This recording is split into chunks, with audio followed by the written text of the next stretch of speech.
la palabra y darle la bienvenida y agradecerle por estar con nosotros nuevamente el día de hoy. Gracias por esa presentación. Un gusto de poder estar con ustedes.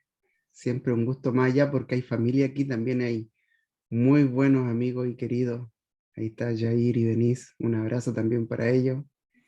El otro día, del último viaje que fue Jair y Denise, le trajeron a mi hijo un par de libros. Bueno, varios libros en realidad. El otro día se acordaba Samuelito de ustedes porque ya los leyó todos. Así que está bien ahí, así que es muy bueno. Veo también a la hermana de Denise, aunque la he visto una o dos veces nomás, cuando estábamos solitos y se habían ido la gran mayoría, me daban ganas de decirle algo, pero me acordaba que no es Denise. Pero un abrazo también para todos y cada uno de ustedes allá, en Santiago. Estamos aquí, ya está llegando el frío, aquí ya llegó el otoño, Denise y Jair saben lo que es el otoñito y el invierno acá, así que está todo nuestro parque de la universidad con su hoja amarilla ya cayendo al suelo, ahí tiene una hermosura especial. También estamos contentos porque ya tenemos alumnos nuevamente, justo a Jair y a Denise les tocó un momento ahí en plena cuarentena, pero ahora ya estamos con alumnos nuevamente, ya tenemos la vida más, un poquito más normal. Y también me pongo contento porque ustedes ya también, de ahí de lo que escuché, ya pronto van a empezar su vida ahí también presencial. Tiene otro gusto, vuelve a renacer un poquito el corazón cuando uno se vuelve a juntar. Y ahí tiene otro gustito y tiene otro saborcito, eso sin lugar a dudas.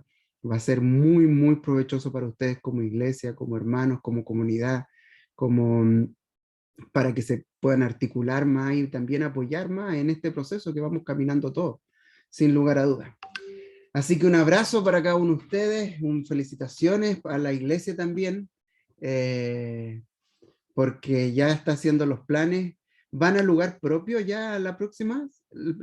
¿O todavía no? ¿Les queda todavía? Ahí está el desafío todavía también por delante del lugar propio. Eh, Así que un abrazo. Vamos a leer un poco, vamos a leer un poco un relato de la Biblia que a mí me gusta mucho porque tiene mucho significado y tiene mucho significado también para nosotros. Eh, y digo nosotros como pueblo adventista.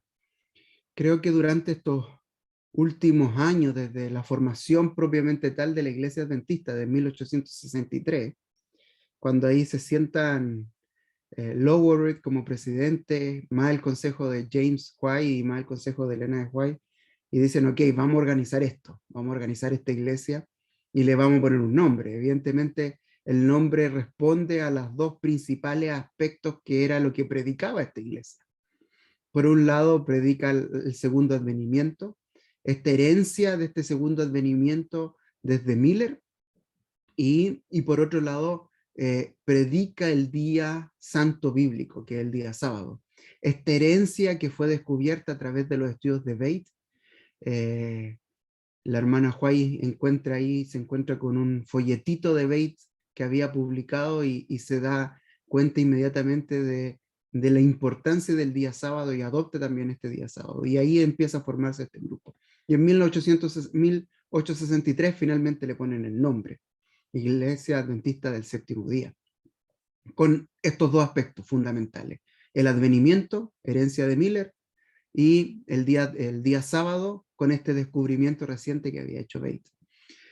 Y de ahí la iglesia adventista ha tenido un peregrinar importante dentro de lo que son las iglesias evangélicas y protestantes, no solamente en Estados Unidos, sino también en el mundo. Las iglesias con mayor crecimiento a nivel mundial siempre han estado la iglesia adventista encabezando el listado y junto con otro par de iglesias. Hay una peculiaridad que siempre hemos tenido índices muy similares a la iglesia de los últimos días, la iglesia de los mormones. Cuando uno va a un lugar histórico adventista que hoy en día es un museo, que es la casa de Hiram Epsom, en Estados Unidos, ahí en el norte de Estados Unidos, cerca del estado de Nueva York.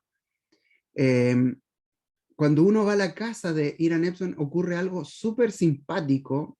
Evidentemente uno cuando tiene la creencia y sabe que Dios ha dirigido a su pueblo durante toda la época, uno entiende, uno tiene una visión mucho más profunda de las situaciones, pero se da un fenómeno bastante particular. Está el granero y la casa de Hiram Epson, que hoy en día es museo de la Iglesia Adventista. Si tienen la oportunidad de ir a Estados Unidos y al norte, ahí está el museo de la Iglesia Adventista, el museo de la casa de Hiram Epson, en donde está el granero. ¿Se acuerdan de todo el episodio que ocurre en el granero cuando estaban después de 1844, estaban tristes, se encerraron en el granero, Hiram Epson, empezaron a cantar, orar, a cantar, orar? La hermana White lo describe muy bien. Y que Hiram Epson estaba en su cabeza y pensaba, algo falta, hay algo que no me cuadra, algo que no me cuadra. Y a la mañana siguiente, cuando ya habían pasado toda la noche orando, Hiram Epson dice que va a visitar a otros hermanos que él sabía que muy probablemente estaban tan desanimados como ellos, y en vez de irse por el camino, cuando uno va ahí y se da cuenta que saliendo del granero de Hiram Epson hacia mano derecha a unos, ¿qué será? Unos 150 metros está el camino. Entonces, en vez de ir por el camino, Hiram Epson corta por entre medio de las plantaciones que eran maíz en ese momento, y corta por en medio de las plantaciones. Entonces, uno se pregunta por qué corta en medio de las plantaciones y no va hacia el camino que queda un poquito más allá. Y la historia dice que él corta por las plantaciones porque no quería encontrarse con nadie. No quería encontrarse con nadie del pueblo, porque probablemente si se encontraba con alguien del pueblo se iban a burlar, se iban a reír y lo iban a poner más triste. Entonces él corta por en medio del maizal, y en el maizal es cuando él tiene esta epifanía, especie de revelación, en donde él se da cuenta y él ve, visualiza a Jesús como sumo sacerdote pasando el lugar santo al lugar santísimo. Entonces, no deja de ser importante porque esta visión, esta epifanía que tiene Hiram Epson es parte fundamental y crucial, se injerta de forma fundamental en lo que es la Iglesia Adventista del Séptimo Día y cómo pensamos hoy en día como Iglesia Adventista. Pero miren lo sorprendente, al mismo tiempo de que estaba pasando esto con Hiram Epson, aproximadamente unos 5 kilómetros de ese lugar está el monte en donde Urias Smith encuentra, no sé si Urias, ahí se me confundió, si es José Smith o Urias Smith. Ahí se me confundió. El de los mormones, ¿cuál es? José Smith, creo que. Y Urias Smith, el de nosotros que escribe Daniel. Ahí se me tienden a confundir. Pero bueno, José Smith, Joseph Smith, a unos 3-4 kilómetros solamente de donde está la casa de Hiram Epson, está el montecito en donde, y los mormones tienen ahí su museo, también lo visité, donde está el montecito donde José Smith, el líder de los mormones, profeta de los mormones, encuentra estos libros supuestamente escritos por Jesús y que habían dejado aquí en Latinoamérica. Y 3 o 4 kilómetros más desde ese museo que tiene la iglesia mormona en ese lugar, está una pequeña casita de 3 hermanas, no sé si han escuchado la hermana Fox, que es el inicio del espiritismo moderno en Estados Unidos. Entonces, cuando uno ve la casa de Hiram Epson, ve el museo de la montañita de José Smith y ve la casa del espiritismo moderno con las 3 hermanas Fox, y hacen un triángulo entre los 3 aspectos.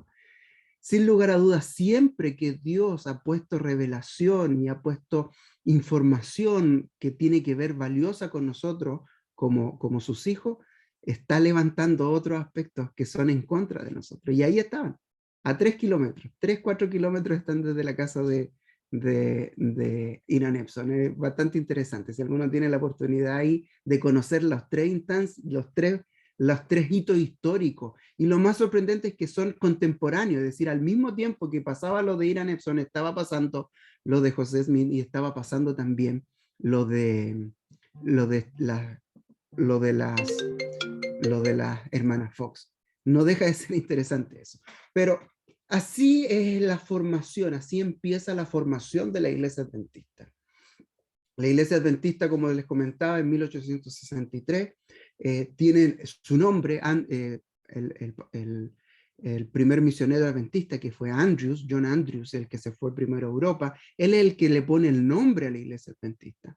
Él es el que descubre o dice, ok, esta es la propuesta formal y después la Junta de la Directiva de la Asociación General confirma el nombre de la Iglesia Adventista. También John Andrews es el que hace un estudio profundo de cómo era la adoración en día sábado y es el que dice cómo se tiene que adorar el día sábado.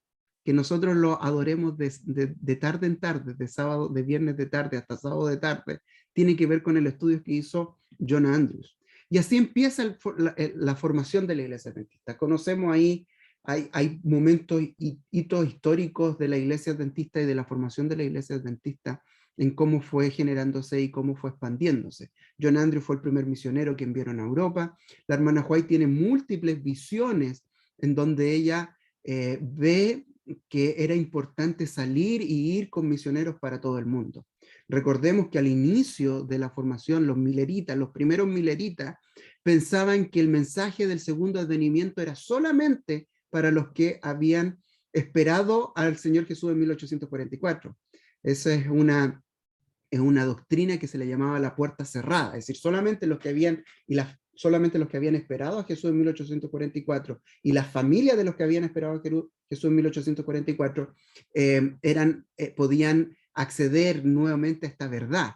Entonces ahí es cuando la hermana White tiene esa famosa visión de este caminito que va caminando hacia el cielo y ve de toda raza, tribu y de todas partes del mundo que iban caminando y ella dice no puede ser solamente los mileritas los que podemos ir al cielo o los que esperamos a Jesús en 1844. Es decir, esto tiene que ser abierto y hay que salir a predicar. Y ahí es cuando incentiva para salir a predicar a todas partes del mundo. Como nuestro primer misionero, John Andrew, y de ahí los que vinieron para adelante. Incluso los dos misioneros que llegan a Chile, que es Bishop y Bishop, se me olvidó el otro, pero los dos primeros que llegan a Chile, Bishop, uy, se me fue la memoria, pero los primeros dos que llegan a Chile fueron los dos incentivados por la hermana White. Hay una carta específica de la hermana White que le escribe a Bishop y le dice, ustedes tienen que ir porque Bishop estaba estudiando teología y todavía no terminaba sus estudios de teología.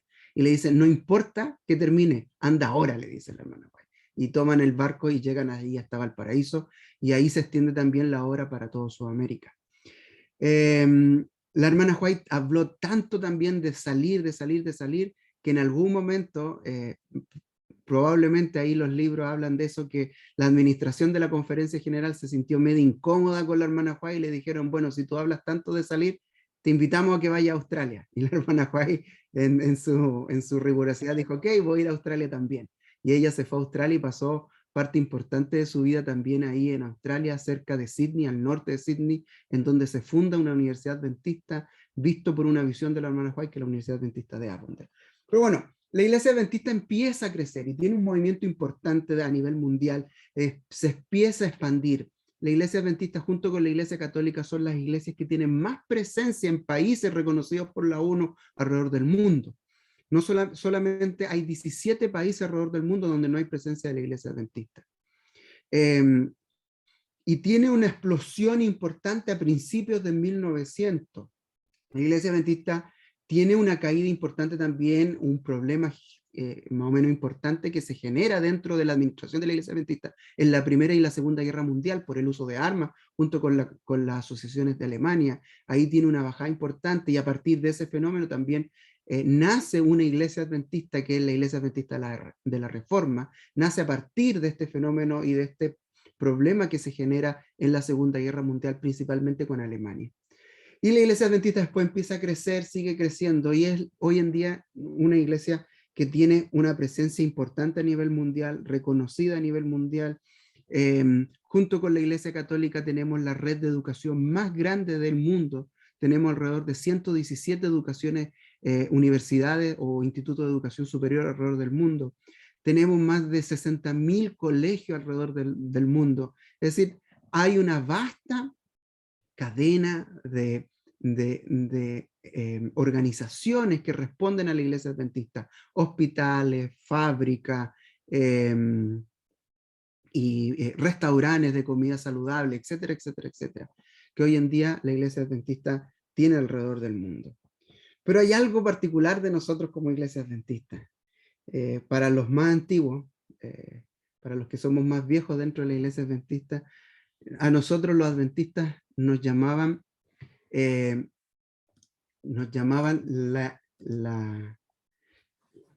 acuerdan ustedes? Se le llamaba ¿El pueblo de la Biblia? el pueblo del libro. Y era porque siempre andábamos con nuestra Biblia debajo del brazo. Y cada vez que se nos pedía intervenir algún aspecto, o cada vez que se nos preguntaba una opinión, nosotros los adventistas respondíamos con un escrito está. La Biblia dice esto. Y hemos perdido ciertas características, sin lugar a dudas. Yo me acuerdo cuando yo era pequeño, por allá por la década de los 80, existía un lema, no sé si los más antiguos se acuerdan, que era cosecha 90.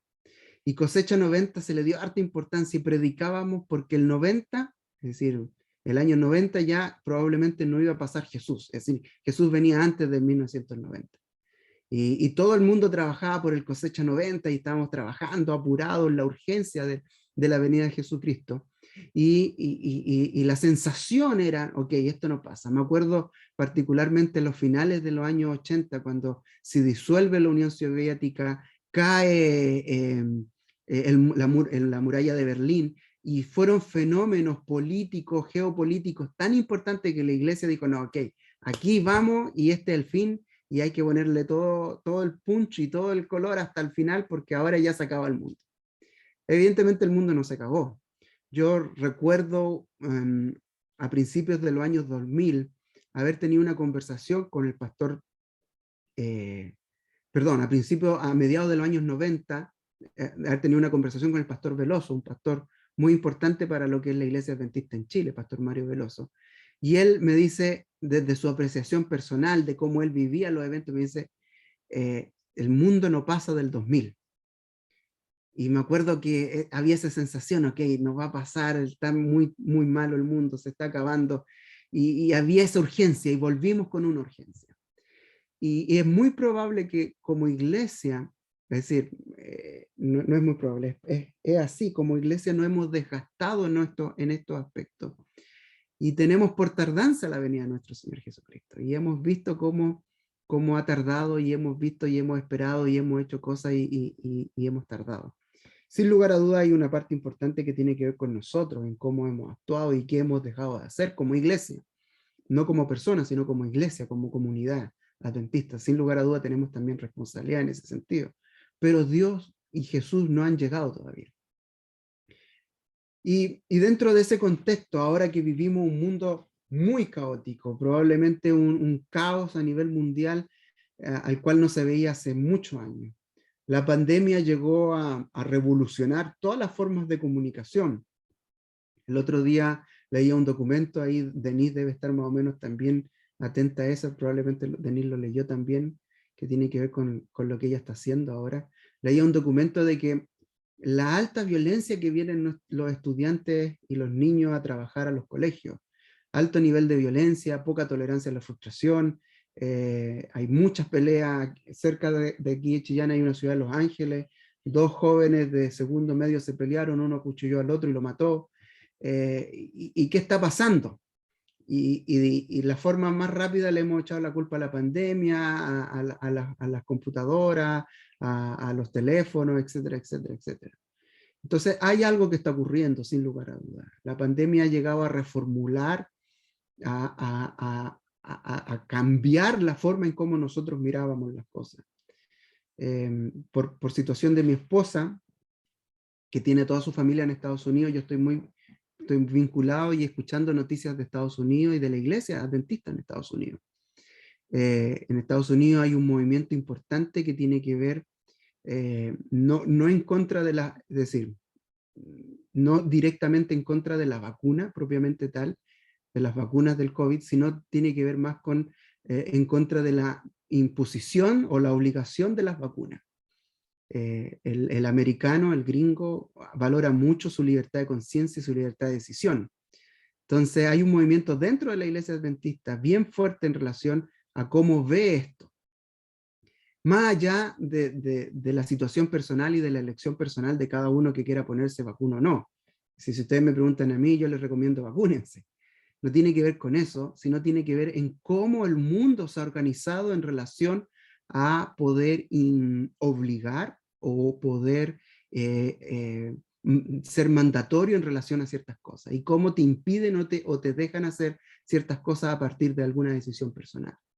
Entonces, no deja de ser relevante en cómo el mundo se ha organizado para poder privar libertades o otorgar libertades a partir de tomar decisiones. Y sin lugar a duda, todas esas cosas son indicios y son marcas de lo que estamos viviendo hoy en día como país, y no solamente como país, sino como mundo. Y todas esas cosas no dejan de ser relevantes en la medida que nosotros entendemos estas cosas y vamos estudiando lo que es la Biblia. Nosotros tenemos, a los jóvenes se les llama spotlight, cuando les cuentan el final de las películas, cuando le arruinan el final de las películas, le dicen, no me hagan un spotlight o no me spoiler, que no, algo así le dicen los chicos hoy en día. Spoiler. Spoiler, ven, ahí hay una que ahí... No me spoileen, algo así es la palabra. La gatita está en la edad, pues ella sabe. Nosotros tenemos el spoiler del fin del mundo, está aquí en la Biblia. Es decir, sabemos exactamente lo que va a ocurrir. Ya sabemos, es decir, ya sabemos el fin. No tenemos que esperar y con las palomitas esperar a ver qué ocurre. Ya sabemos el fin del mundo. Y en ese sentido tenemos que estar atentos. Y aquí es cuando quiero abrir la Biblia. Hay una historia que me fascina en la Biblia que se encuentra en Juan 3, y que es la historia de Jesús y Nicodemo. Probablemente todos la conocemos, la hemos escuchado, la hemos leído en más de algún momento. Entonces esta historia no deja de ser interesante porque es un encuentro muy íntimo entre Jesús y una persona que era un fariseo, que era este Nicodemo, que tenía varias características. Nicodemo ocupaba en primer lugar un puesto muy elevado y de confianza en la nación judía. Nación judía que tenía mezclado lo espiritual con lo político. Debemos recordar que el liderazgo político y espiritual en la nación judía en ese tiempo, hoy día también de alguna otra forma, pero un poco distinta a lo que era en ese tiempo, tenía el liderazgo político y espiritual de un punto de vista. Los sumos sacerdotes, el Sanedrín, no solamente tenían el liderazgo espiritual o la responsabilidad espiritual y liderar la espiritualidad del pueblo israelita, sino también tenían la responsabilidad política administrativa del pueblo de Israel. Entonces Nicodemo era una persona de elevada confianza del pueblo judío, era un hombre evidentemente muy educado, o de lo top de educación en lo que podríamos hablar en el pueblo de Israel. Probablemente Nicodemo fue educado por los mejores sumos sacerdotes, y lo otro es que Nicodemo poseía muchos talentos extraordinarios. Era muy querido no solamente por el clero, no solamente por la gente de estatus, de poder del pueblo de Israel, sino también era muy querido por la gente que no tenía dinero o la gente más pobre, porque él siempre estaba trabajando con ellos. Esto lo menciona la hermana White en su libro El deseado de toda la gente. Hay un capítulo específico para Nicodemo en el libro El deseado de toda la gente. Nicodemo es muy probable también de que haya escuchado y haya visto a Juan el Bautista y haya tratado de entender, porque la hermana Juárez habla de que Nicodemo tenía un deseo genuino de un aprendizaje y de conocer realmente cómo estaba. Es decir, en su corazón había verdad, en su corazón había un interés genuino por aprender de la Sagrada Escritura. Y de la misma forma en como Nicodemo había escuchado, es muy probable que también había escuchado a Jesús y se había conmovido por la enseñanza de Jesús. Aunque él era rico, sabio, honrado, un príncipe de Israel, él había sentido una atracción, sin lugar a duda, a este humilde carpintero de Nazaret. Y él quería saber qué era esa atracción. Su corazón le hablaba a Nicodemo que algo había en este hombre y en la enseñanza de este hombre. Las lecciones que había escuchado desde El Salvador le habían impresionado y de alguna forma potente su corazón. Y él quería aprender más, sin lugar a dudas. Él deseaba aprender más. Él había visto recientemente que con autoridad Cristo había purificado el templo, había sacado a los vendedores, a los mercaderes, a los que comercializaban con la fe, los había expulsado. Y sin lugar a duda Nicodemo en su corazón había tenido el mismo deseo muchas veces. Y muchas veces en su corazón se había cuestionado, ¿estaba bien lo que estábamos haciendo en el templo?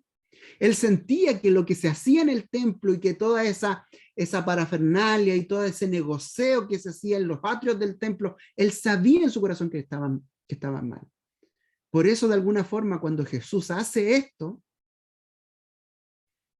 él entiende que era lo que había que hacer y había un poco de gratitud con Jesús por haber hecho eso, algo que él nunca se había atrevido a hacer.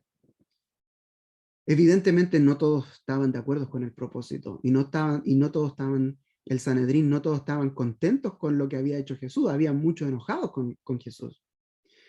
Y muchos quisieron oponerse de forma drástica, muchos quisieron cortar a Jesús en ese momento, en uno de sus primeros actos dentro del templo y dentro de Jerusalén, y muchos quisieron poner punto final en ese momento.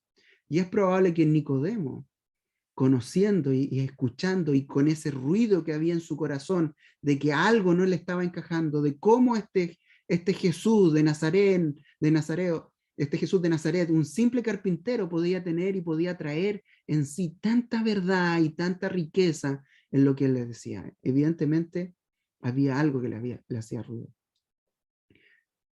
Desde que Nicodemo oyó a Jesús, Nicodemo sin lugar a dudas se puso al día y empezó a estudiar sin lugar a dudas las profecías relativas con el Mesías. Y sin lugar a dudas se tiene que haber encontrado con las profecías de Isaías, con las profecías de los profetas menores, con las profecías de David en Salmos. Y sin lugar a dudas se haber encontrado con todas estas profecías que hablaban de Jesús. Y sin lugar a dudas él debe haber encontrado que Jesús estaba haciendo el cumplimiento de estas profecías. No dudo en un estudio diligente de Nicodemo. Y esto solamente acrecentaba una profunda convicción en Nicodemo de que el que había predicado, lo que había predicado Juan, de que había de venir uno, este era el uno que había predicado Juan. Él deseaba, sin lugar a duda, entrevistarse con Jesús. Él deseaba conocerlo personalmente. Por su estatus social, político y religioso, él probablemente fue a escuchar a Jesús muchas veces escondido, con una capa, tapado su rostro, y desde lejos haberlo seguido, sin lugar a dudas, porque él conocía los mensajes de Jesús. Y esos mensajes de Jesús habían cautivado su corazón. Y cada vez que él escuchaba un mensaje de Jesús, él iba hasta los rollos de la Biblia para corroborar. Y lo único que se daba cuenta, que todo lo que Jesús decía estaba 100% apegado a la ley. Y lo único que se daba cuenta en su estudio era que Jesús estaba cumpliendo todo lo que los profetas habían dicho acerca del Mesías. Pero él no entendía, porque sin lugar a duda él, igual que todos los del Sanedrín y la gran mayoría de los israelitas de ese tiempo, ellos esperaban un salvador, un rey David, un rey guerrero, que los viniera a salvar de la opresión de los romanos, que era desastrosa, que era inmensa esa opresión. Y eso era lo único que esperaban, es decir, estaban tan ensimismados en su depresión, en sí mismos, que no eran capaces de ver cuál era el verdadero rol del Mesías. Y lo único que deseaban era un Mesías personal para sus problemas personales, y ese problema personal era Roma. Entonces, cuando se empieza a estudiar Nicodemo, a estudiar lo que él ya había estudiado muchas veces, empieza a encontrar esta incongruencia con lo que los del Sanedrín y los fariseos y los saduceos habían enseñado por años, con esta incongruencia que Jesús venía enseñando nuevamente. Pero cada vez que él contrastaba con lo que decían los escritos, encontraba que los fariseos y el Sanedrín y los saduceos estaban equivocados y que Jesús tenía la razón. El deseo por encontrarse con Jesús era inmenso. Entonces, me imagino que dentro de su mente y dentro de su poder, su alcance que él tenía, él trató de ver y concebir la forma de poder encontrarse con Jesús de forma personal, pero sin que nadie supiera. Entonces él averiguó entre sus contactos dónde se va Jesús, dónde descansa Jesús, dónde se va a orar a Jesús, en qué momento lo puedo encontrar sin nadie. Y averiguó. Y pudo resolver que en el Monte de los Olivos, en este Jardín de los Olivos, Jesús se iba de forma constante a encontrarse con su Padre. descubrió este secreto de Jesús. No era algo muy conocido, solamente probablemente los 12, los más cercanos a Jesús, sabían que Jesús se iba a este lugar. Y es muy probable que los discípulos no quisieran contar esto, porque sabían que los fariseos y el Sanedrín y los saduceos estaban ya detrás de los pies de Jesús. Y sabían que no iban a hacer absolutamente nada en medida que hubiera gente, pero sabían que la situación podía cambiar drásticamente cuando no había gente. Por eso, cuando ocurre el apresamiento, cuando apresan a Jesús, lo hacen en el mismo lugar y lo hacen también escondidas de noche, aunque no hubiera público, no hubiera gente que lo pudieran retener. Entonces Nicodemo descubre este secreto de Jesús y dice, ok, voy a encontrarlo. El lugar de retiro de Jesús era este monte, y aguardó, fue cauteloso, aguardó que toda la ciudad durmiera y entonces salió en busca de Jesús. En ese momento Nicodemo no reconocía a Jesús como Mesías, sino solamente como un maestro enviado por Dios. Había una confusión sin lugar a duda en su mente. Jesús fijó los ojos firmemente en Nicodemo cuando empezaron a conversar. Y Jesús, sin lugar a duda, de la misma forma que lo hace con nosotros, Jesús leyó el alma de Nicodemo. Nosotros sabemos cómo Jesús nos mira. Y nosotros muchas veces estamos preocupados de la parte externa y no de la parte interna. Y cuando Jesús, ¿se acuerdan cuando Jesús elige a David? ¿Se acuerdan cuando Samuel llega hasta la casa de Isaí o hasta la casa de Jesse? Y se encuentra con Isaí y le dice, Isaí, preséntame a tus hijos porque uno de tus hijos yo voy a ungirlo. Y le trae al hijo mayor, y cuando lo ve Samuel, y lo ve alto, guapo, así como yo, no, mentira, como Jair quizás. Y cuando lo ve guapo ahí al hijo de, la Denise concuerda conmigo, cuando lo ve guapo, alto, al hijo mayor de Isaí, Samuel dice en su mente, este es el hombre. ¿Y qué le responde Dios? Ey, le dice Dios a Samuel. Tranquilo, Samuel, tranquilo. Porque yo sé que tú miras lo externo, le dice Dios a Samuel. Pero tranquilo, porque yo miro el corazón. Yo miro lo que hay dentro. Cuando Jesús mira a Nicodemo, mira lo que hay dentro. Cuando Jesús nos mira a nosotros, mira lo que hay dentro. No mira lo externo, no mira esta corbata que puede ser muy bonita y el peinadito, aunque tengo que cortarme el pelo, el peinadito muy bonito que podamos tener. No mira esas cosas. Jesús no mira esas cosas. Sin lugar a duda, cuando uno conoce a Jesús, uno trata de agradarlo, sin lugar a duda. Pero eso no es lo más importante. Lo más importante es lo que está aquí adentro, mi corazón. Y muchas veces nosotros ocultamos nuestro corazón. Y muchas veces actuamos de acuerdo a algo aparentemente bien, pero nuestro corazón no habla de lo que nosotros actuamos aparentemente bien.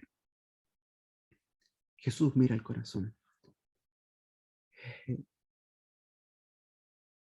Cuando Nicodemo se acerca a Jesús, le dice rabí, maestro, porque no lo reconocía como Mesías, lo reconocía como un maestro, dice rabí, maestro. Sabemos que has venido de Dios por maestro, porque nadie puede hacer estas señales que tú haces si no fuere Dios con él. Esa es la presentación de Nicodemo. Pero cuando el Mesías lo mira, Jesús lo mira fijamente a los ojos. Trato de imaginarme esa escena, trato de imaginarme la lobreguez del parque, del jardín de los olivos, un encuentro cercano de Nicodemo y él frente a frente, y Jesús lo mira a los ojos, y Jesús mira y lee completamente lo que hay en el corazón de uno. Muchas veces uno trata de presentarse a Jesús y ocultar lo que hay en el corazón de uno, pero Jesús te mira y sabe perfectamente lo que hay. Y en su infinita sabiduría Jesús lo ve y sabía y conoció que Nicodemo andaba de una forma genuina en busca de la verdad. Conoció perfectamente el objeto de la visita y el deseo de profundizar esa convicción que había penetrado ya en la mente de Nicodemo. Fue directamente al tema que le preocupaba. No dio vuelta a Jesús. Fue directamente al tema que le preocupaba.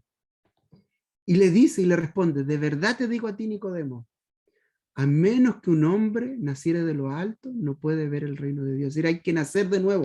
Ahí le dice, de cierto, en el versículo 3:3, de cierto te digo, que el que no naciere de nuevo, no puede ver el reino de Dios. No se da con rodeos, porque Jesús conocía lo que había en el corazón de Nicodemo, sabía lo que había venido, sabía el esfuerzo también que había significado venir hasta ese lugar y encontrarlo cara a cara. Sabía el riesgo que había corrido Nicodemo de que alguien lo pudiera ver, porque Nicodemo era muy conocido, si alguien lo viera podría haberlo denunciado al Sanedrín, y conocía todo el riesgo que Nicodemo había hecho. Pero Jesús no se va con rodeos y le dice, de cierto te digo, que el que no naciere de nuevo no puede ver el reino de Dios. Nicodemo se quedó desencajado, sin lugar a duda, porque se dio cuenta de que era, de lo vulnerable que era frente a este rabí o a este maestro. Se dio cuenta del poder inmediato que tenía Jesús sobre las personas. Y esa vulnerabilidad que sintió Nicodemo lo devolvió, como decimos aquí en Chile, con una pachotada. ¿Cómo le dicen pachotada ahí en Venezuela o en Argentina? Como con una, no saben lo que es pachotada, a ver, ¿cómo lo podemos decir? Como tirándole la caballería encima, así como de una forma, devolviéndole como mala onda. Eso es como una pachotada, es decir, siendo medio pesado. Entonces Nicodemo, frente a esta situación, le devuelve lo que Jesús le había dicho siendo pesado, siendo sarcástico. ¿Qué es lo que le dice Nicodemo? ¿Cómo puede un hombre nacer siendo viejo? ¿Puede acaso entrar por segunda vez en el vientre de su madre y nacer? Esa es la pachotada de Nicodemo. Está tan desencajado que le devuelve ahí lo primero que se le viene a la mente. A pesar de que Nicodemo sabía cuál era su problema. El problema de Nicodemo era un tema espiritual. Y él lo sabía. Y por eso Jesús les habla de ese tema, porque él conocía su corazón. Y le dice, si quieres el reino de los cielos, tienes que nacer de nuevo, le dice a Nicodemo. Y ahí le responde con esa pachotada, pero Jesús, por favor, sabemos que cómo vamos a meternos de nuevo en el vientre de nuestra madre y nacer de nuevo, por favor, Jesús. Y le responde Jesús, de cierto te digo, que el que no naciere de agua y de espíritu, no puede entrar en el reino de Dios. Lo que es nacido de la carne, carne es, y lo que es nacido del espíritu, espíritu es. Nicodemo sabía que estaban hablando de lo espiritual. Él sabía su deficiencia espiritual, porque su deficiencia espiritual lo había llevado a arriesgarse para ver a Jesús en la noche. Era un fariseo estricto y se enorgullecía de sus buenas obras. Era muy estimado por su benevolencia y generosidad en sostener el culto del templo, su ofrenda, sus diezmos, y se sentía seguro del favor de Dios. Le sorprendió a Nicodemo la idea de un reino demasiado puro para que él lo viese en la condición que estaba. Es decir, lo que le vino a decir Jesús es: todo lo que tú has hecho no es suficiente para entrar al reino de los cielos. Tienes que nacer de nuevo. Y miren qué interesante, cómo nosotros como iglesia nos paramos muchas veces como Nicodemo. Y estamos seguros, somos la iglesia adventista, tenemos la verdad, somos la verdad presente. Somos la iglesia que comió el librito, ¿se acuerdan o no? Apocalipsis, el librito que al principio era dulce y después fue amargo en el estómago. Era dulce como la miel y después fue amargo como el estómago. No hay otra iglesia que haya nacido directamente del movimiento milerita que no sea esta, la iglesia adventista. No hay otra iglesia. Somos la iglesia de la profecía que está en la iglesia que está en Apocalipsis. Sin lugar a duda, cualquier estudio diligente de la palabra de Dios va a llegar a la misma conclusión. Esta es la iglesia. No hay lugar a duda. Pero estamos igual que Nicodemo. Creemos que eso es suficiente. Creemos que ser adventista es suficiente. Y no nos damos cuenta que tenemos vacíos espirituales. El orgullo del fariseo contendía contra el sincero deseo del buscar la verdad. Se admiraba de que Cristo hablase así, sin tener en cuenta su posición como príncipe de Israel. decir, ¿cómo me puede hablar a mí esta persona? Yo soy príncipe de Israel, yo soy Nicodemo. Y viene Jesús a hablarme así. Y Jesús usa una alegoría que es hermosa, que le dice, no te maravilles, en el versículo 7 del capítulo 3, no te maravillas de lo que te dije, es necesario nacer de nuevo. El viento sopla de donde quiere y oye su sonido, mas ni sabes de dónde viene ni a dónde va. Es así todo aquel que es nacido del Espíritu. Miren qué interesante. Jesús siempre trataba de usar ejemplos concretos de la realidad del pueblo de Israel. Y sus parábolas siempre fueron parábolas simples, con un aprendizaje muy simple. Evidentemente las parábolas tienen dos estatus. Un estatus que es muy simple, con un aprendizaje muy simple, con una seguidilla de la historia, con un fin y un aprendizaje, una historia, un remate muy simple, pero que tiene que ver con algo muy obvio que en definitiva uno lee en la parábola, pero al mismo tiempo las parábolas tienen una segunda lectura que tiene que ver con una estructura teológica muy compleja, pero las parábolas siempre tenían una parte de la simplicidad y la parte de la complejidad teológica. Pero en este caso, Jesús no se esfuerza por hacer o a dar una parábola con una simplicidad, porque sabía que estaba frente a alguien, un erudito, un estudioso de la ley, un teólogo. Y él sabía que estaba frente a alguien que estaba capacitado para poder entender lo que le estaba diciendo. Entonces, en esta parte, y probablemente es la única de todos los evangelios, en donde Jesús omite la simplicidad de la parábola y se va directamente a la complejidad teológica de lo que quiere explicarle a Nicodemo. Omite esta simplicidad. Y miren, dice, el viento sopla de donde quiere y oye su sonido, mas ni sabes dónde viene ni a dónde va. Y así es todo que es el que nació del Espíritu. El problema de Nicodemo era un problema espiritual, un problema profundo espiritual. Y él sabía su problema, Nicodemo sabía que era su problema. Es tan inexplicable como los movimientos del viento. Puede ser que una persona no pueda decir exactamente la ocasión, ni el lugar, ni cuándo se convirtió, ni distinguir las circunstancias de esta conversión. Pero eso no significa que se haya convertido, porque hay un misterio. Ese es el misterio del Espíritu Santo, que se manifiesta a través, o lo vemos ejemplificado a través de este viento.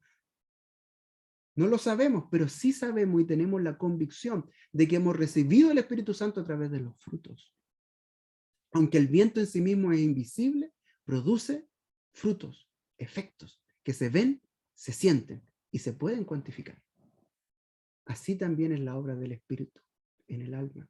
Se revela en toda acción de quien haya sentido su poder salvador. Y eso es lo que Jesús le quiere decir a Nicodemo, este fariseo, estudioso de la ley, príncipe de Israel, rico, poderoso, que se sentía seguro de su ley, que sabía que tenía la verdad en su bolsillo. Por el simple hecho de ser hijo de Israel, él tenía la salvación asegurada dentro de su concepto judío de la salvación. Y él no se daba cuenta que todo lo que tenía no se era nada. Y que tenía que hacer todo de nuevo para la salvación. Tenía que bautizarse nuevamente. Tenía que nacer nuevamente del Espíritu. Porque su conversión no era nada en medida que no existe una conversión real desde el Espíritu. Y eso sin lugar a dudas fue chocante. Mientras Jesús le explicaba, y miren qué importante cómo Jesús explica, y probablemente es la única vez que Jesús explica de forma tan concreta y tan real lo que Jesús venía a hacer. Porque él era el que tenía que saberlo. Él era el del Sanedrín, él era el fariseo, él era el erudito, él era la casta eclesiástica elegida para liderar al pueblo de Israel. Y Jesús sin tapujos le dice cuál era su propósito o su real propósito en la tierra. Sin esconder absolutamente nada, le menciona el plan salvífico a Nicodemo y se lo cuenta.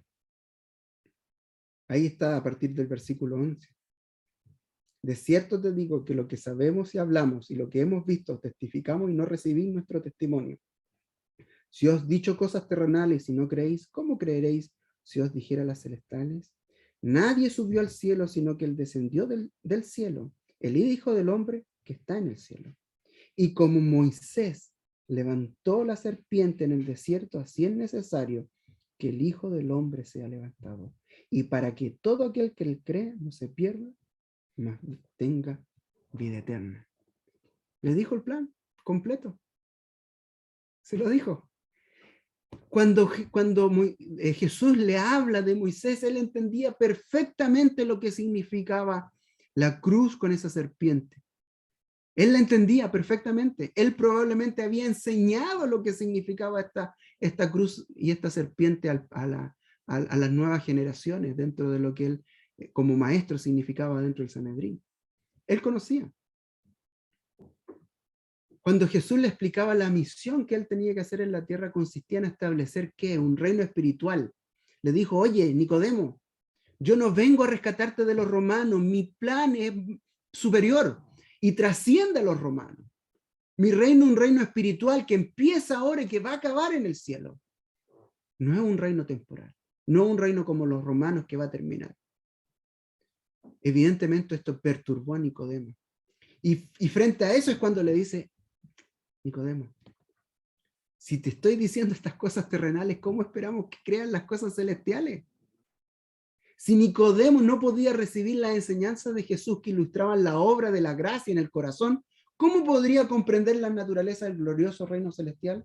Si no discernía la naturaleza de la obra de Cristo en la tierra, no podría entender y comprender la obra de Jesucristo en el cielo.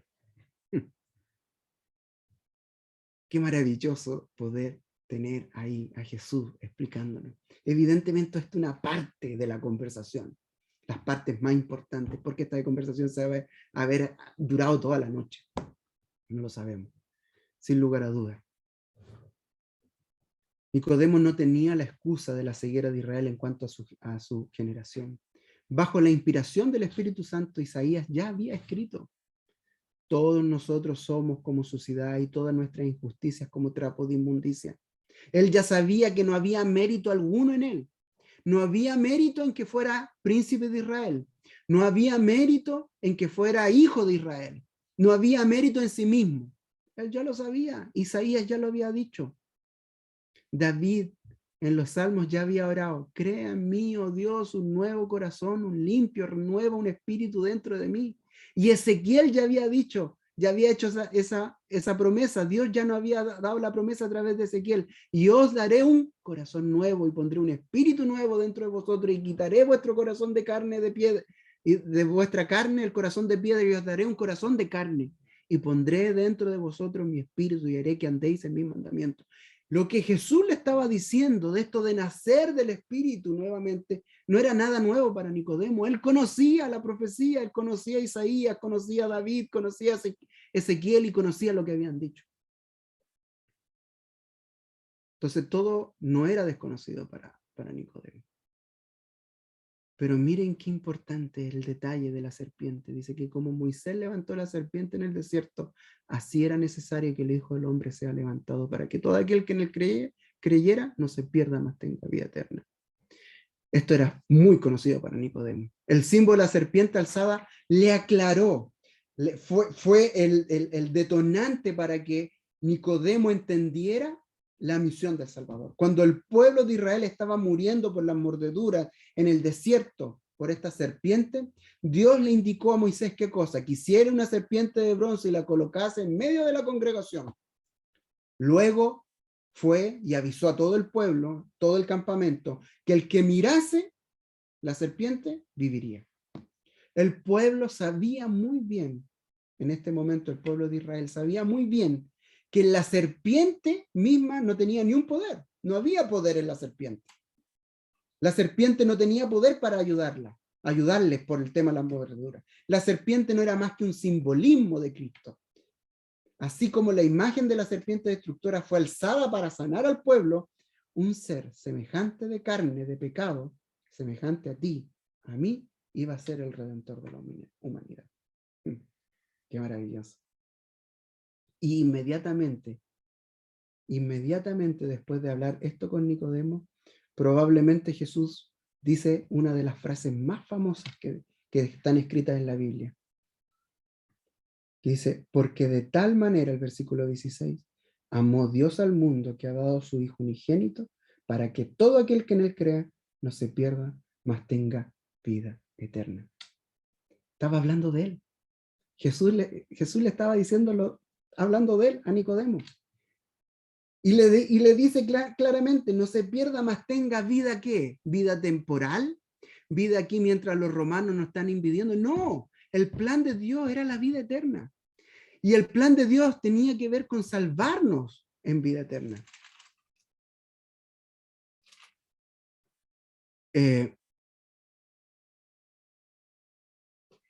Este Jesús fue el que se presentó frente a Nicodemo. Probablemente este Jesús, es decir, a este Jesús no lo volvemos a encontrar hasta sus últimos días. Nunca más fue tan claro en su misión, en su servicio y en su muerte como lo fue con Nicodemo esta noche. Le dijo, le entregó la verdad, le dijo exactamente lo que iba a ocurrir, lo que tenía que ocurrir y cuál era el plan de salvación. Nicodemo había entendido cuál era su falencia. Después de este encuentro entre Nicodemo y Jesús hubo un silencio de Nicodemo. No sabemos qué pasaba durante estos 3 años en Nicodemo. Pero la hermana White comenta que es muy probable que Nicodemo en los concilios del Sanedrín estorbó repetidamente los planes de los sacerdotes para destruir a Jesús. Que estuvo ahí tratando. Y la misma hermana White dice que cuando se reunieron en la noche para condenar a Jesús, no invitaron a Nicodemo, porque sabía que iba a defender a Jesús. No sabemos qué hubiese pasado si Nicodemo en ese momento, en ese encuentro personal con Jesús, hubiese cambiado y hubiese hablado abiertamente y se hubiese transformado en un seguidor de Jesús en ese momento. No lo sabemos. Pero sí sabemos que la semilla que depositó Jesús en Nicodemo tardó 3 años en prosperar. Esa semilla que Nicodemo recibió tardó 3 años. El hermano White dice que a partir de la muerte de Jesús, Nicodemo fue un activo defensor de la vida de Jesús, que se transformó, que aceptó abiertamente el cristianismo, que apoyó con todo su dinero a la causa, que conversó con los discípulos, y en una de esas conversaciones es muy probable que Nicodemo y Juan se hayan sentado a conversar de Jesús y Nicodemo le haya contado esta experiencia, y de esa forma Juan la escribió. Dice la hermana White que Nicodemo terminó pobre, de ser rico terminó pobre, y que toda la gente que lo admiraba y que lo alababa por ser príncipe de Israel terminó dando vuéltale la espalda. Pero nunca, dice la hermana White, que le faltó la fe a Nicodemo. La luz de aquella entrevista secreta iluminó la cruz del Calvario y Nicodemo vio a Jesús Redentor del mundo. Miren qué interesante, y por qué hice esta introducción en relación a cómo iglesia somos.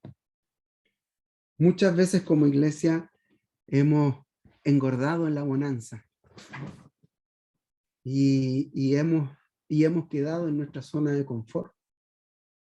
Y creemos que con ir a la iglesia y hacer lo justo y lo necesario, estudiar mi lección los 7 días, dar mi diezmo y asistir a la iglesia el día sábado, creemos que ya lo tenemos todo. Cuando Jesús se encuentra con el joven rico, la primera respuesta que le dice el joven rico, todo eso ya lo hago. Y como adventistas estamos ahí, todo eso ya lo hacemos. ¿Y qué más falta? ¿Qué más falta para conocer realmente nuestro problema? No solamente como iglesia, sino también como persona. Sin lugar a dudas, la iglesia adventista hoy en día nos parecemos a este Nicodemo, con esta soberbia, con esta confort que nos ha dado los tiempos de bonanza. Hay una urgencia. Y nosotros conocemos las profecías. Cuando nosotros empecemos a estudiar las profecías y nos demos cuenta cuáles son lo que está ocurriendo, nos vamos a dar cuenta que ya lo sabemos todo. No vamos a poder tener las mismas excusas que tuvo Nicodemo. No vamos a poder tener la misma excusa que tuvo los israelitas. Ya está escrito, ya sabemos lo que viene, ya sabemos que este mundo en vez de mejorar va a ir empeorando. Muchas veces creemos que este mundo va mejorando, que va en una evolución hacia algo mejor. No, nosotros sabemos que este mundo está deteriorándose y cada vez por la culpa del pecado de nosotros mismos está perdiendo sus cualidades. Y esas cualidades que está perdiendo el mundo está generando mayores problemas en la convivencia. No solamente lo decimos nosotros como cristianos, lo dicen los científicos. Hay un reloj que está dando la vuelta y que dice que es el fin del mundo, un reloj de científicos, ateos completamente, y que dice solamente que quedan 3 minutos para medianoche. Cuando llegue la medianoche ya se acabó el mundo. Estamos en este mundo. Estamos como Nicodemo muchas veces, con esta ceguera espiritual. Y conocemos a Jesús, sabemos de Jesús, hemos hablado de Jesús, venimos a la iglesia de Jesús y todo de Jesús. Pero falta ese paso. Falta que vayamos a buscar a Jesús, a encontrarnos con Jesús, a arriesgarnos a encontrarnos con Jesús personalmente, cara a cara.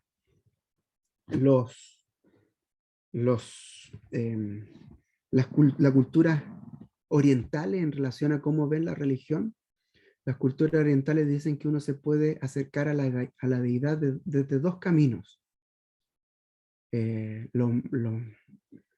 Todas estas culturas orientales dicen que son 2 caminos los que uno se acerca a la espiritualidad. Uno es el camino a través del conocimiento, es decir, el estudio académico de algo, y otro es el camino a través de las sensaciones, es decir, de la espiritualidad, de lo que voy sintiendo, de cómo voy sintiendo que estos seres espirituales o estas deidades van transformando mi vida. Nosotros como Iglesia Adventista creemos que es importante tener estos 2 aspectos juntos, tomados de la mano, articulados. No podemos tener crecimiento espiritual sin tener un encuentro personal con Jesús. Pero tampoco podemos tener crecimiento espiritual sin un estudio diligente de su palabra. Que podamos unir estos 2 aspectos, estudiar nuestra palabra, pero también pedirle al Señor, quiero tener este encuentro que tuvo Nicodemo. Nicodemo tenía toda la parte académica lista, resuelta. Yo soy erudito, lo sé todo, pero nunca había tenido un encuentro personal con Jesús. Yo no sé cómo estamos cada uno de nosotros, cada uno sabe cómo está. Cada uno sabe si le falta más estudio o si más le falta un encuentro personal con Jesús. Pero busquemos esa instancia.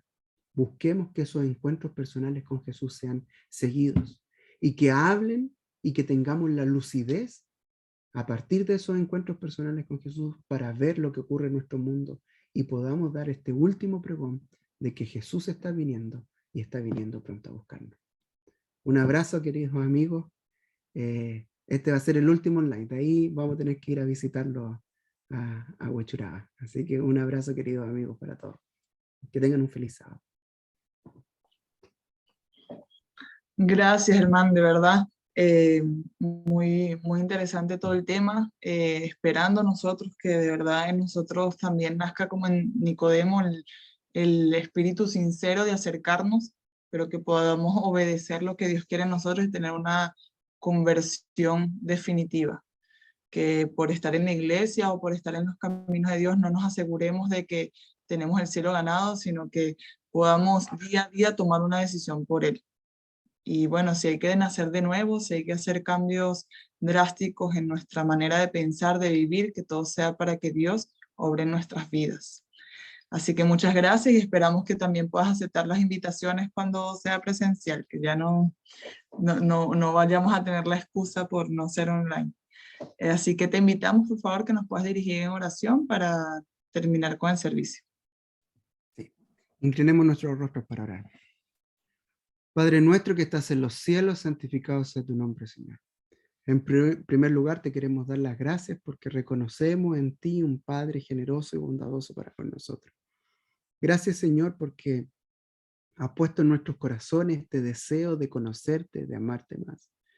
Ayúdanos, Señor, a acercarnos a ti, a escuchar de ti, a saber qué es lo que quieres tú para nuestras vidas. Ayúdanos, Señor, a ser tus instrumentos en este último periodo del mundo, para que podamos pregonar, predicar y hablar y dar testimonio de que tú eres nuestro Dios, que tú nos amas, que tú nos creaste, que tú moriste por nosotros en esa cruz y que tú estás pronto en venir a buscarnos. Gracias, Señor, por tu misericordia. Quédate con nosotros en el nombre de Jesús. Amén. Gracias, Germán, por este tema tan hermoso, tan profundo también. Bueno, tenemos un anuncio para hoy en la tarde, una invitación. Denise, no sé si quieres dar tú los detalles, por favor. Sí. Hermanos, esta tarde vamos a hacer una despedida de sábado, va a ser algo bastante corto, pero la idea es que nos podamos encontrar todos en el terreno a las 19 horas. Para los que quieran participar, ahí creo que Kenny te invitó a la pareja que estuvo visitándolos, se vieron el sábado pasado, así que todos los que quieran y puedan unirse, nos vemos ahí. Y bueno, me imagino que Kenita o no sé quién va a dar los anuncios para el próximo sábado.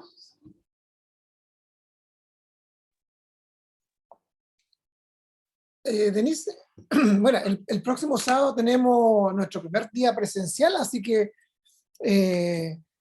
anoche se reunieron algunas personas para ya ir planificando ese día, pero sería bonito que hoy día en la tarde dejáramos quizás algunos pequeños minutitos para que toda la iglesia pueda aportar con alguna idea para ese día, para nuestro primer día de presencialidad, que podamos dedicar hoy día a la tarde, cuando nos juntemos en el terreno, unos pequeños minutos para que conversemos y tiremos alguna idea y hagamos algo lindo para ese primer día en que nos podamos reunir. Está la idea de hacer un almuerzo también, que podamos ya nuestro almuerzo. Así que lo conversamos hoy día también, aprovechando de despedir el sábado y dar unos minutos para afinar, ya redondear ese día bonito que va a ser el primer encuentro para la presencialidad. Así que están todos invitados a las 7 en el terreno para despedir el sábado y conversar sobre el programa del próximo sábado. Sí, recordar, Roberto, que Hernán tiene tiempo el miércoles a las 6:30 para trasladar las cosas que ya van a ir para el local. Así que si alguno quiere cooperar porque hay que llevar la silla, la amplificación, mesas, varias cosas que van a quedar guardadas allá. Si tienen tiempo para el miércoles a las 6:30, son todos bienvenidos para ayudar, ya sea acá en la casa o ya sea allá en el lugar. Eso. ¿Las instalaciones las pasan limpias o hay que ir a hacer aseo? Las pasan limpias. Todos los días viernes van a hacer aseo. Nosotros vamos a pagar por eso, pues 10.000 pesos por el aseo que va a hacer una persona de ahí, pero hay que dejarla igual en buenas condiciones después, barridita, no sé, ordenadito. Pero ya el sábado va a estar limpiecito, todos los sábados va a estar limpiecito el local. Así que va a ser súper bueno.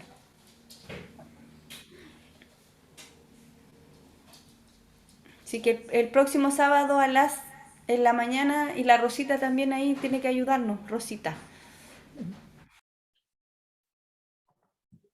Bueno, nos despedimos, hermanos. Bendiciones para todos. Chao, feliz sábado. Chao, Bendiciones. chao. Gracias. Nos seguimos esperando de mi hija ir acá. Un abrazo, gracias por aceptar siempre las invitaciones de la iglesia. Chao, muy Germán. Chao, muy. Nos vemos en la tarde. Saludos a la familia, a los chicos. Saludos ahí al Samu y a Joaquín. Rico almuerzo. Chao. Igual para todos. Chao.